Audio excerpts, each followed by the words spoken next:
I was in Seattle, downtown. This is a bad story. I was in Seattle trying to get these rashes dealt with. I mean, I was head to toe bloody rash. It was awful. And it itched and it hurt and it was painful. And they put me on steroids. They put me on nothing was working. I stood outside of the building. I was in downtown Seattle. So the doctor's office was in a big high rise. And I'm standing outside of it waiting for my husband to come from work. And we were going to go to lunch. And people kept throwing money at me because they thought I was homeless. Eva, how did you find Carnivore? Well, I actually started out in, when was it? Like spring of 22. And I wasn't doing carnivore right away. I was doing like a keto. Actually, I started with a Walls protocol. I don't know if you are familiar with that. And I was drinking tons of spinach smoothies. And I woke up one day and my fingers were just like locked in like this. It was bad. My arthritis got really, really bad. So somehow I landed on Sally Norton on YouTube, Sally K. Norton. And she had like every symptom I've had since I was 13 years old. There's just like one thing. It was like her feet were the only thing that were different. Everything else, I've had at least those symptoms. So I've been sick since I was 13. And I started trying to just do low oxalate. And I did that for a while. And then I found Dr. Barry, and I thought he was kind of nuts, to be honest with you. What do you mean no vegetables? But I decided to try it. My husband, he's always hated vegetables. He never wanted. I've had to fight with him and he never gets sick. He's basically kind of been a natural carnivore, although, he still eats carbs occasionally. But I just decided to give up the vegetables. And it was hard because for the last 10 years, we moved into this house 10 years ago, 11 years ago. And it's got a big piece of land in the back. And I've just been doing organic gardening for the last 10 years, growing all our own vegetables and grew our own fruit. We got raspberries and grapes and pears. And then all of a sudden I realized all of them were making me sick. And I had a fresh tomato to test myself. I was on the couch for 2 days, couldn't hardly move from a tomato. I was so sick. It was really bad. So, I've been really, really sick to the point where I don't know how I didn't get disability. I couldn't work. I could barely function. And I had severe joint pain, and I just kept passing out, which is weird. You're not supposed to pass out every time you eat. And I'd be out for like 24 hours, almost 24 hours. And he'd just give me coffee. I drank a lot of coffee. Coffee always seemed to like make me feel a little bit more alive somehow. And eventually it'd wear off and I'd get better. But then when I stopped eating the vegetables, oh my God, it was like within 4 days, I literally jumped out of bed at 5 o'clock in the morning and went, oh my God, nothing hurts. Nothing hurts. I feel amazing. I got up and went for a run. And before that, I could barely walk upstairs. I have like these little handrail things all throughout our house to help me walk through the house because I was struggling so much with my knees and my ankles. They just hurt all the time. And I'm really glad that I heard about Sally Norton because learning from her has helped me understand the oxalate dumping because I was a vegan and a vegetarian for many, many years. Because when I was, it's such a long story. Because I first got sick when I was 13. And mom took me to the hospital. I was covered with rashes and my joints were hurting. So they diagnosed me with scarlet fever. And then they diagnosed me with juvenile onset rheumatoid arthritis. And I was put on penicillin for a year. A year. I had penicillin.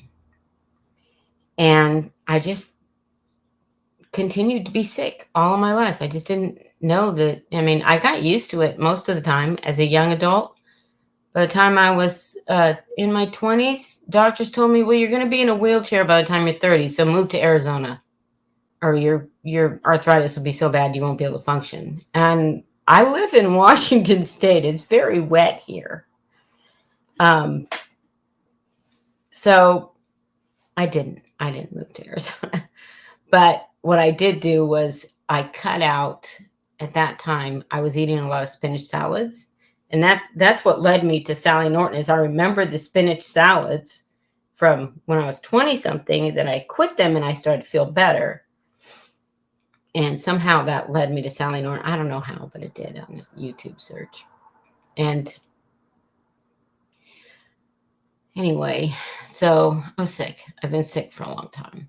I've been diagnosed with so many different things, just massive things. And over the years, it just got worse and worse. The last 10 years before I found this were the worst. I had rashes so bad that I was in Seattle, downtown. This is a bad story. I was in Seattle trying to get these rashes dealt with. I mean, I was head to toe, bloody rash. It was awful. And it itched and it hurt and it was painful. And they put me on steroids. They put me on nothing was working.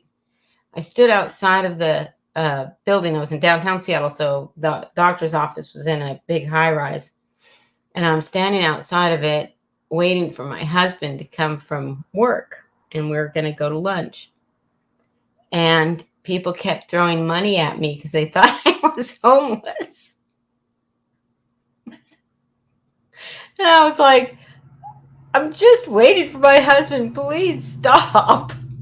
I just looked so miserable. I guess that's why they thought that. But yeah, that was bad. Wow.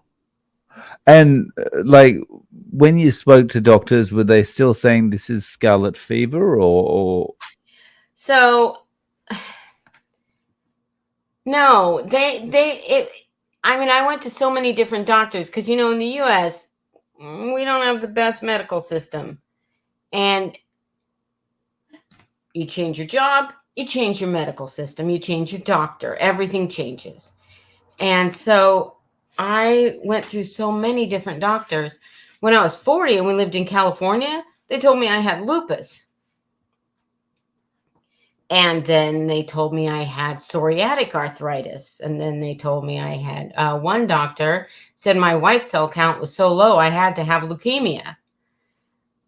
And I didn't have a lot of medical insurance then. And we were moving again because we moved a lot at that time. So I was just like, whatever, there's nothing I can do about it. So I just went about my life and just kept plugging along the best time. I mean, I tried to be healthy. I even restricted my calories to 900 a day at one point. And you know what happened then? I got really fat, which is weird, but this has proven to me that calories are a useless measure, because I was religiously counting and weighing food and eating only 900 calories a day. And I gained weight and I got fatter. And then you just give up. And then I eat the Oreos, And it's this kind of downhill run kind of thing. Like, it's you can't lose the weight. So you just go, I'm just going to give up. And then you eat the Oreos and then you just gain more and more weight. And it's like, it just builds on itself, right? Yeah, it was bad. And when I started Carnivore, I mean, I technically, according to some people, I'm not really carnivore because I drink coffee. Whatever. That's all right. I'll let you off the hook. I used to drink coffee too. I still drink coffee, but yeah, I live in Seattle. We have a very big coffee culture here. So yeah, So so I've been diagnosed with many, many, many things over the years, and I've had doctors tell me multitudes of things and put me on so many different medications. I've had surgeries. I've had since I've been here, my kidneys started shutting down. I had nephrosis of the kidney, which is my skin all turned yellow. And I had 3 different surgeries within 4 years. And the last one, the doctor said, if I have to do this again, you're going to die. So I went home and I figured, okay, I guess I'm going to die. And kind of started coming to terms with that, you know? And that's hard when you got family around that, you know, it's hard. So oddly, the last straw for me was I went to the doctor one more time. I mean, I've been doing it for so long, you know, you just constantly, every once in a while, I just go anyway with this long list of, please, can anybody figure this out? And all she could say was, you're diabetic. You've always been diabetic. This is your whole problem. You're just diabetic. And I'm like, well, I've never been diabetic before. I've been tested for it multiple times, but my these blood sugar doc was high. these doctors sound like they've got wonderful bedside manner. Yeah, a lot of them didn't. I mean, I've had some good ones. I have. You know, when I had that rash and I was in Seattle, um, the doctors were all running around with books trying to figure it out. They were really, really kind and good to me. And one of the doctors, I remember her name was Laura. She came in literally crying because she could not figure it out. She was sad because, I mean, I was miserable. Um, a naturopath actually helped me with my rash and told me that it was food allergies and a combination of food allergies and a fungal infection. So he gave me some fungal medication, which actually really helped. It calmed it all down. And I started taking Benadryl, and oh my gosh, I've had so much Benadryl over the last 5 years, and I never take it anymore. It's amazing. And so was seeing the naturopath, was that the catalyst for kind of moving more towards carnivore? No, well, that was like 3 years ago. Well, he told me to go paleo. Really, it was the diabetes diagnosis. I just got really, really mad because I am not sticking a needle in my belly. And I just refused. I just said, no, I've had it. I've had it with doctors.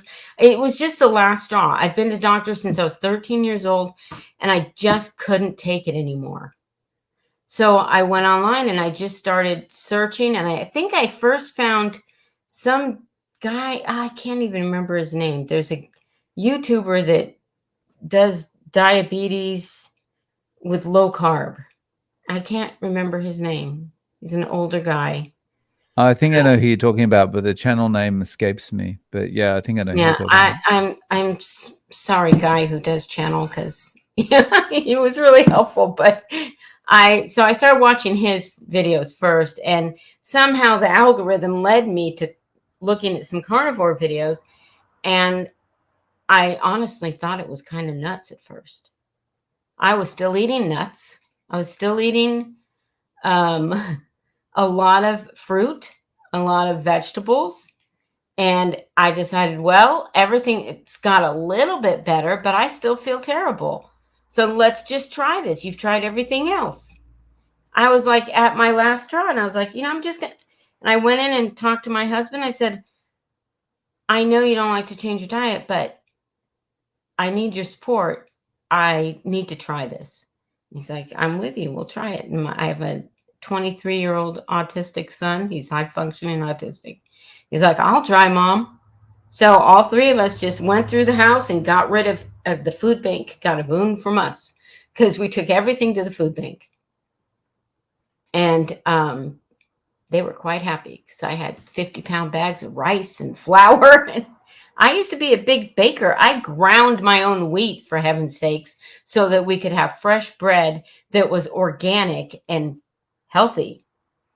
I still have some wheat berries. I haven't gotten rid of those yet. So when you were throwing everything out and getting started with Carnivore, when was this? You mentioned spring Yeah, 2022, that was but probably August of 22. right. And So I've been mostly carnivore since August of 22. right. And when did you start to realize there's something to this? I'm feeling better.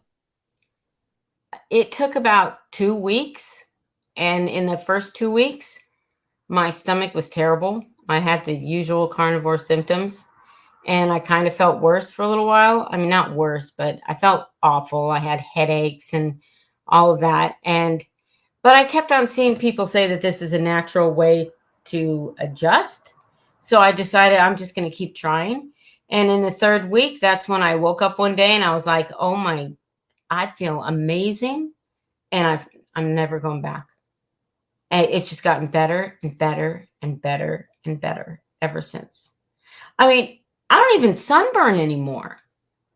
You can't tell from this graying hair, but my hair used to be bright red. And I have sunburned every year for as long as I can remember from childhood. I go outside for 20 minutes, I would have a sunburn. I was outside, not this summer, but some last summer, doing some yard work and stuff, and I'd forgotten to do sunscreen. And I'd been out there for 4 hours, and I kind of panicked, thinking, oh man, I'm going to be really burned. Nope. I haven't used sunscreen since. And I go for walks now every day. I walk 3 to 5 miles a day. I just I was And, going to start marathon running, and I started doing that for like a week, and I stopped and went, I don't even like doing this. Why am I doing this? So I quit. I was like, there's nothing wrong with just walking. So I prefer to walk. and when you're walking all this time, there's no pain anymore at all. Nope. No limping, no pain, no joint pain. For the first time in my life, my hands can go do this. I haven't been I went to college and would have to get help with writing out notes because my fingers didn't work. I just couldn't hold a pen long enough to do it. In college. Wow. Yeah, I went to college. I raised 4 kids. And sometimes I sit back and at first, when I first started getting better, I have to be honest with you, when I was standing at the kitchen sink and I was washing the dishes and I wasn't holding myself up like this. And I realized that I was just standing there and I got really, really angry. It's like I was the quintessential good girl all of my life. If somebody told me this is what you do and how you do it, I did it. If they told me you need to eat more vegetables, even if I didn't like them, I would eat them. I tried so hard to be healthy. I exercised for, I don't know, the last 5 years. She's now my best friend. She used to be my trainer at the gym. I would go to the gym for an hour at least every day. And I would be so exhausted after that class, I'd come home and take a nap. But I never lost a pound going to the gym every day. Never. Yeah. I lost 20 pounds like in the first month doing carnivore.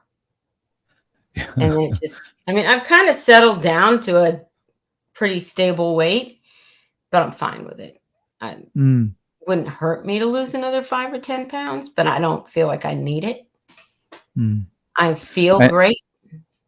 Yeah, more energy than you've had for a while. For my entire life. It's so hard to explain. And the mental clarity and people talk about the brain fog, and I definitely had a lot of brain fog.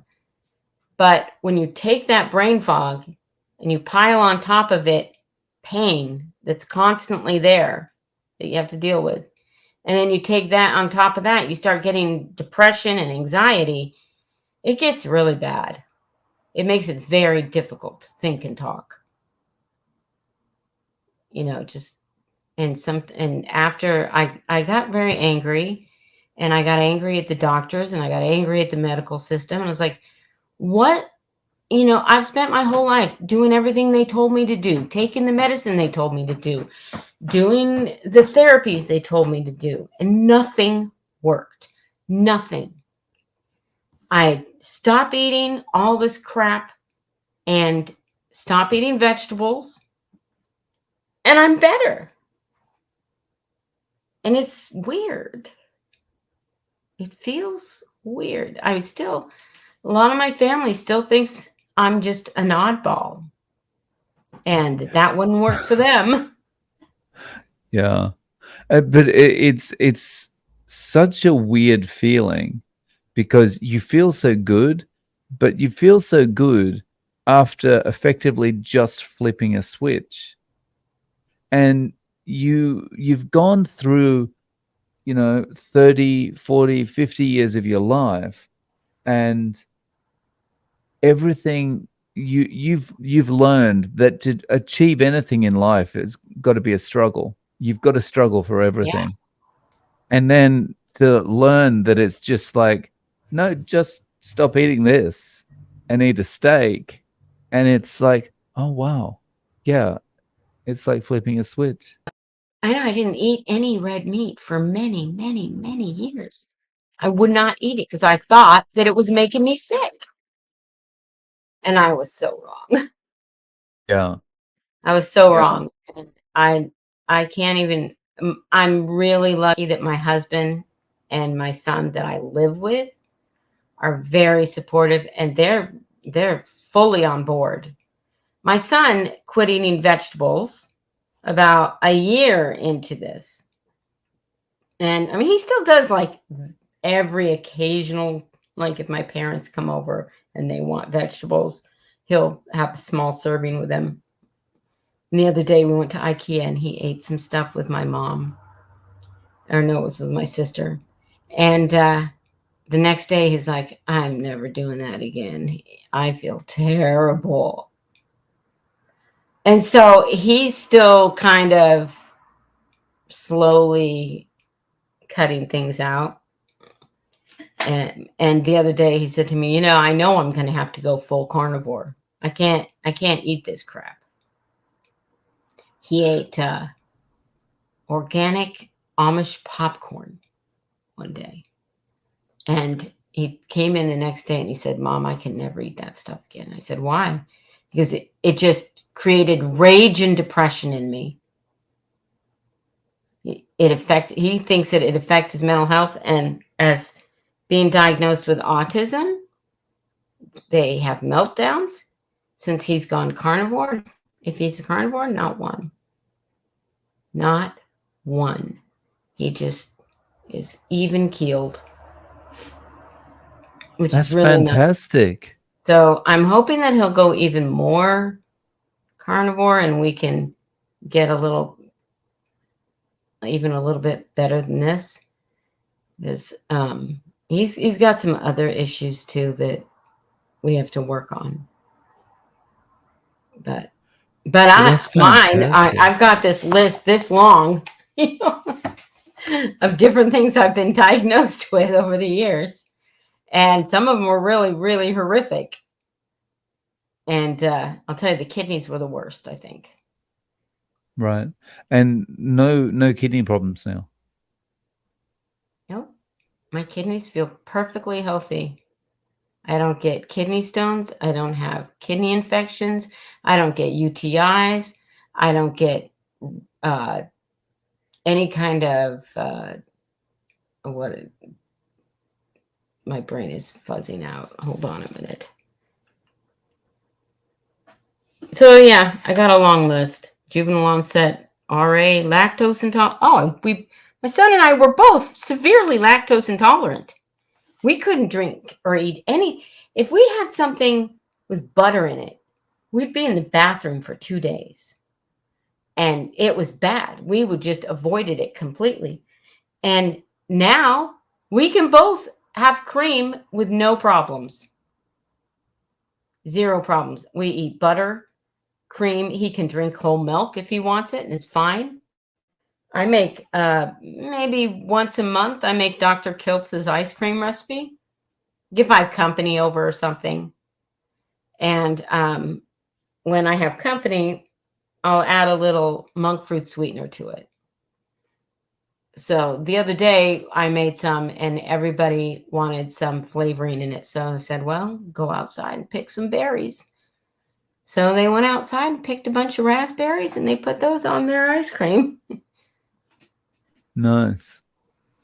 So yeah, so your kidneys are all good. You're not lactose intolerant anymore.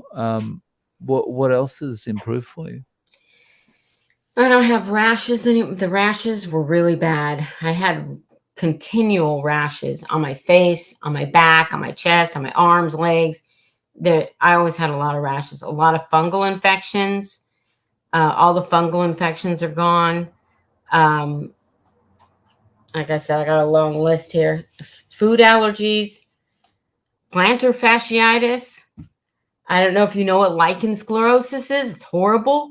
you know, um,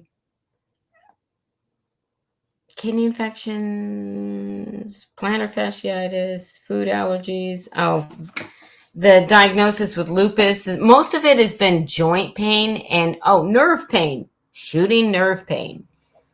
That's caused by soy. If I have soybean oil, I went to a restaurant with my parents. They told me that they only used a little bit of this spray on the grill. And I was like, okay, well, we'll probably be fine. I'm just having hamburgers. So I did all the way home, shooting nerve pain up my arms, my legs, everywhere. I was like, this is no fun. I don't like this. And I realized that this is something that I've had for many, many, many years. It's been something that I've lived with. I had this problem in college when I was a kid. It's like I don't know how else to explain it. It's like this pain that just travels up your nerves, It's very sharp and it's horrible. But the joint pain, it's like people try to tell me, how can you explain what it feels like? And I said, well, imagine a really bad toothache and put it in your elbow. That's what it feels like. So Teeth problems, gum yeah, problems, those I are was going going to away. say oral health is better. Getting better. I've had a lot of problems with it over the years, and it's improved greatly. It's not 100% yet. I still think I'm oxalate dumping. Wow. So what would you say to people who say, well, this carnivore thing is all very nice, but it's really restrictive? You know what's really restrictive? Being sick. Being sick is really restrictive. And you know what? It doesn't feel like that to me at all anymore because I have no desire for anything else. I don't walk in the store and go, "Oh, I wish I could have some Reese's peanut butter cups." No, I look at that and go, "That's not even food. What is all this stuff?" And you walk through the grocery store, 99% of it in my mind is not food. It's like eating plastic. I'm not going to eat that. I've had that conversation with people like, you don't understand. And they're like, you don't understand. I really need it. I crave. Oh yeah, you crave it, but go without it for a week. Go without it for a full week, 2 weeks. The cravings will go away, and you won't want it. One day, my son decided to have an sweet iced tea. It's a very sweetened bottled iced tea, and it's full of sugar. And I said, I just want to taste it, see what I think of it. I literally spit it out on the ground. It tasted so bad to me. I think your taste buds change because anytime I've tasted anything now, it just, I like, I had bite of a French fry when we went out to eat one day, just to see how I spit it in my napkin because it tasted like dirt. I was like, this tastes terrible. I can't eat this. So it doesn't feel restrictive to me. But the main thing that I think that happens is I've changed my mindset about food. Food is not entertainment. It's not a toy. If you want entertainment, go to a concert, go to the park, go do something. You don't need to eat to have entertainment. It's not a toy. It's not art. It's not something to play with. It's fuel for your body. And that's it. You know, when I'm hungry, I'll eat food. Yeah. And the more entertaining the food is, the more likely it's not fuel at all, right? Yeah, I used to bake a lot and I was really into cake decorating. So, I'd make all the kids' birthday cakes and make them all fancy. And yeah, it was art for me. But you know what I do now instead? I sew, I do embroidery, I paint, anything else. I'm not going to do that. Not that anymore. I'm like, no, I Yeah. remodel. Yeah. So, so you've had all these improvements. Your son has had improvements. How about your husband? Has he noticed anything? Yeah, what are the big things that have changed for him? Well, he's sleeping better. He doesn't snore anymore. And he's lost weight and he can move better. And partly that's because he's lost weight, but he never had a lot of the same health problems I did because he wouldn't eat vegetables. He just wouldn't. He just didn't eat them. But the carbs, the breads and stuff like that. The thing that he's noticed recently is he has issues if he eats too many hot peppers. Because he used to eat a lot of pepper, like hot sauce and peppers and stuff like that. And he can't do that anymore. And he was also really big into peanut butter, but it started giving him like an allergic reaction. So he quit eating that. And yeah, he's amazing. It's really good that you've all been able to do it together. I'm So, really grateful for that. mm, if someone came to you for advice and they said, "Look, Eva, I want to start carnivore," how would you advise them? I think it would depend on what they've been doing all of their life. If they've been a vegetarian or a vegan for 20 years, I would tell them to go keto first because otherwise they're going to get really, really, really sick. And oxalate dumping is a very real thing. It can be painful, it's uncomfortable, and it can make you feel pretty awful. So going into it a little more gradually, if they've been vegan or vegetarian, would be my advice.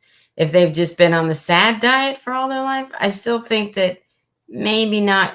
Some people can go cold turkey, but if they've been on the SAD diet and they never really ate a lot of vegetables, they can probably go cold turkey. So I think it really depends on the person. I mean, my husband has no trouble just dropping out everything because he hardly ate any of it anyway. But me, I was a vegan and a vegetarian and I ate all that stuff. I ate tons and tons of spinach salads and lots of raspberries and yogurt, and not that yogurt's so bad, but it was full of sugar. And I didn't check labels to see what all the stuff that was in it.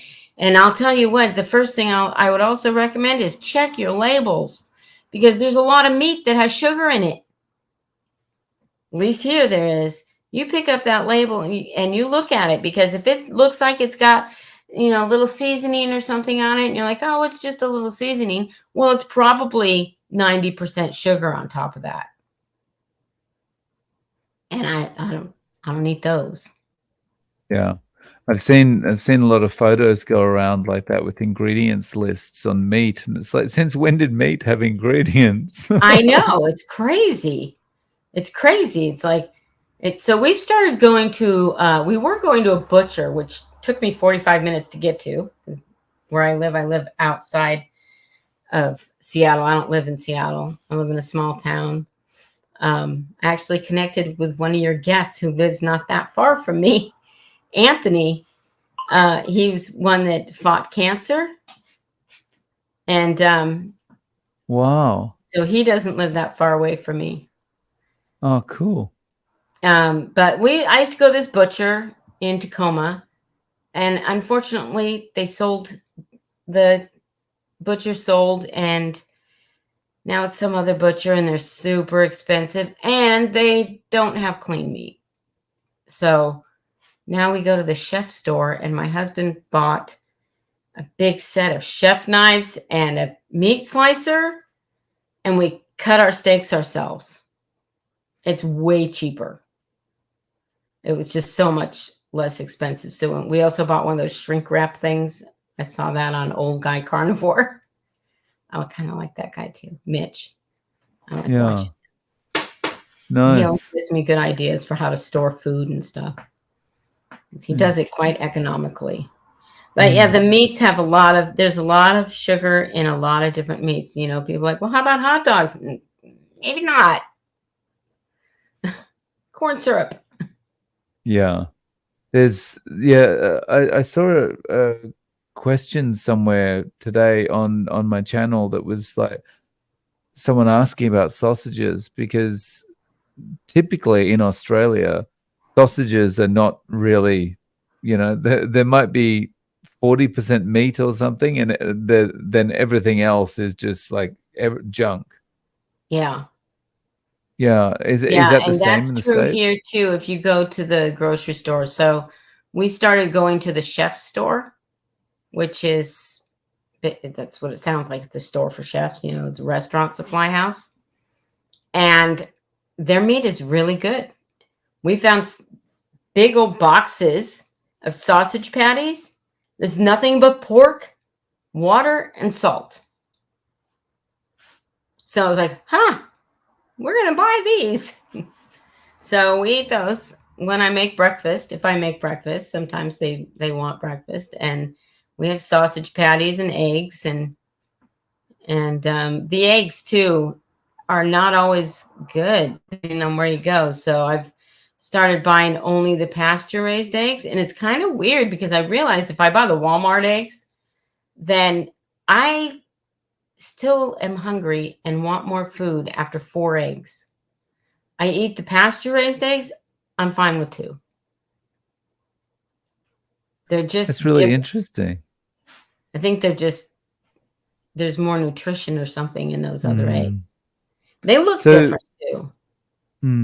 So how are you eating day to day? You said sometimes you have breakfast. Like, how many Yeah, meals are you sometimes having? we have breakfast. If I make breakfast at like 8, and I usually make pile of meat, often sausage, bacon. I find bacon that's low sugar or no sugar, and I crisp it up really crunchy, and eggs of some sort.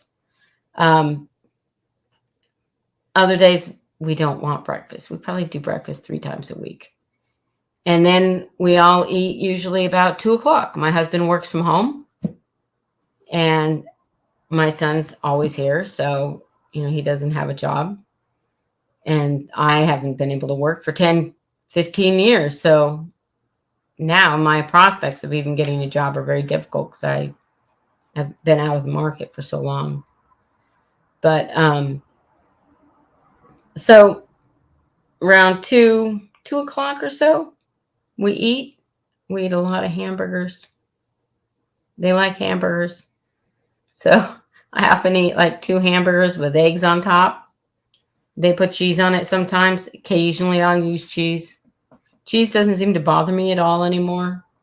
And if I'm feeling like I need a little extra because I've had like a really big day of maybe we walked 10 miles that day, then I might come home and have a yogurt, a Greek yogurt or something that's got no sugar.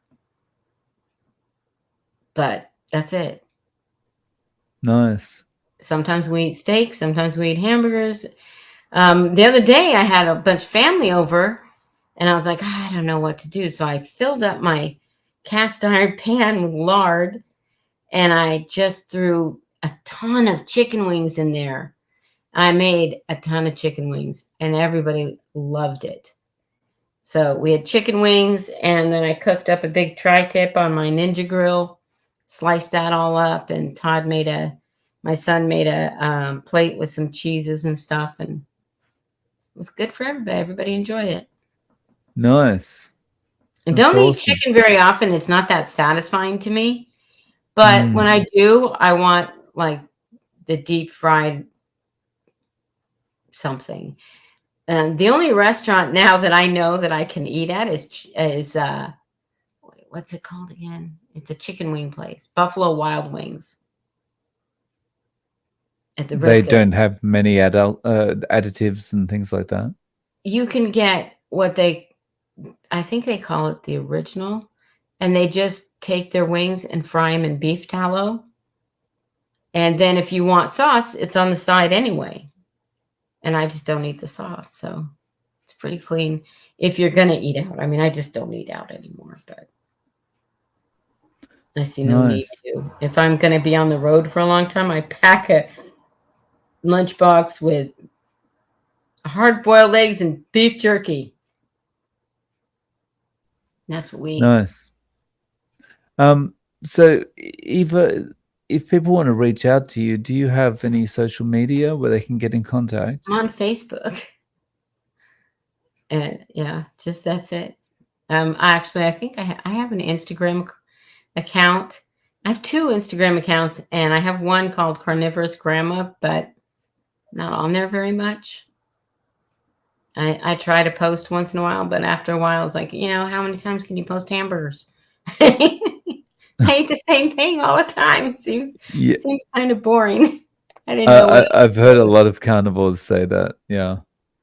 Like, Yeah. okay, I've done this like 5 times. You've seen my picture, you've seen my before and afters.